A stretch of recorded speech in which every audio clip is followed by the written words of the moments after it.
মেডিসিনের মাধ্যমে মহিলাদের হায়েজ যদি বন্ধ করা হয়, ওই দিনগুলোতে নামাজ তেলাওয়াত করতে পারবে কিনা, এটা বন্ধ করা জায়েজ হবে কিনা। আল্লাহ রাব্বুল আলামিন প্রত্যেকটা মানুষকে একটা ফিতরাত দিয়েছেন। স্বভাবত আল্লাহ তাআলা কিছু বিষয় মানুষের মধ্যে আল্লাহ তাআলা বেঁধে দিয়েছেন। হাসি, কান্না, সুখ, দুঃখকে আল্লাহ রাব্বুল আলামিন আমাদের মধ্যে দিয়ে দিয়েছেন। এই সবটাই আমাদের জীবনের অংশ। তো নারী জাতির যে অসুস্থ হওয়ার আল্লাহ তাআলা যে একটা পিরিয়ডের একটা টাইম দিয়েছেন, এই টাইমে অসুস্থ হওয়া এটা খুব স্বভাবপ্রসূত একটা বিষয়।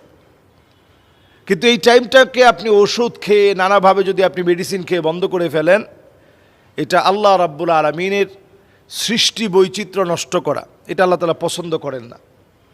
হ্যাঁ, একান্ত এমন হয়েছে যে আপনি হাজ্জের সফরে গিয়েছেন, এখন উকুফ আরাফার ময়দানে এখন আপনাকে অবস্থান করতে হবে। ঠিক সেই সময়ে আপনি মনে করছেন যে না, যেহেতু উকুফ আরাফার মতো আমাকে অবস্থান করতে হবে, হজেরই সফরে আছি, তখন যেহেতু আধুনিক বিজ্ঞান অনুযায়ী মেডিসিন আবিষ্কার হয়েছে, ওই সময় আপনি এই মেডিসিনটা গ্রহণ করলেন। কিন্তু একান্ত প্রত্যেক মাসে যদি আপনি এই জাতীয় কোনো মেডিসিন গ্রহণ করেন, এটার কারণে আপনি চরমভাবে ক্ষতিগ্রস্ত হবেন। শুধু ক্ষতিগ্রস্ত হবেন না, শারীরিকভাবে এটা ক্যান্সারের কারণ হতে পারে।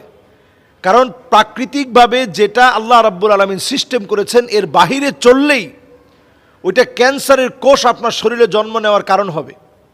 এই যে আজকে এত পরিমাণ ক্যান্সার বেড়ে গেছে, এটা তো এমনি না, নানা কারণে আমরা আমাদের শরীরের যে ফিতরাত ছিল, স্বভাবত যে স্বভাব ছিল, সেই স্বভাবকে আমরা নষ্ট করে দিয়েছি।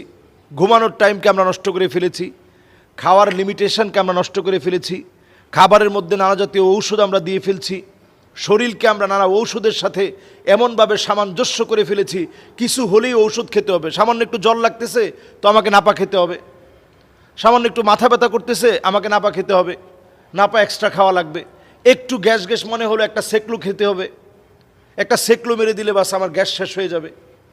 একটু ঠান্ডা আসতেছে, আমার একটু নাক দিয়ে ঠান্ডা ঝরছে, একটু ফেকজু খেয়ে ফেলি, মুনাস খেয়ে ফেলি।